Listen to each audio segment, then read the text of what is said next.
يواصل المغرب مد يده إلى الجزائر بحثا عن حوار غائب، رغم القطيعة التي تعرفها علاقات البلدين منذ 24 غشت 2021، لكن لهذه اليد الممدودة قصة تستحق أن تروى، ومعان ينبغي أن تفهم بشكل جيد، خاصة أنها تكررت طيلة فترة القطيعة، آخرها الدعوة الملكية إلى الرئيس الجزائري عبد المجيد تبون لزيارة المغرب من أجل الحوار، بعد تعذر حضور الملك محمد السادس للقمة العربية التي احتضنتها الجزائر مطلع الشهر الجاري لعدم تفاعل قصر المرادية مع الترتيبات المطلوبة من المغرب.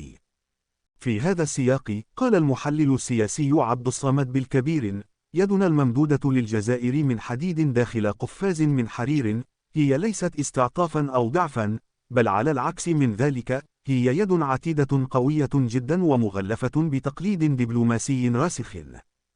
وأضاف أن اليد المغربية الممدودة إلى الجزائر ليست وليدة اليوم، بل هي ممارسة راسخة لدى المغرب يؤكدها عدد من المواقف المعلنة، أهمها تخلي الملك الراحل الحسن الثاني عن حق المطاردة الذي يسمح به القانون الدولي للدول التي تتعرض لهجوم، حيث يمكنها مطاردة المهاجمين من حيث أتوا دون أن تسقط في أي مخالفة. فالملك الراحل الحسن الثاني لم يلجأ إلى هذا الحق في ستينات القرن الماضي تجنبا لنشوب حرب كبرى يصعب إخماد نيرانها. لا تنسوا الإعجاب بالفيديو والاشتراك في القناة تشجيعا لنا لنستمر بنشر المزيد إن شاء الله.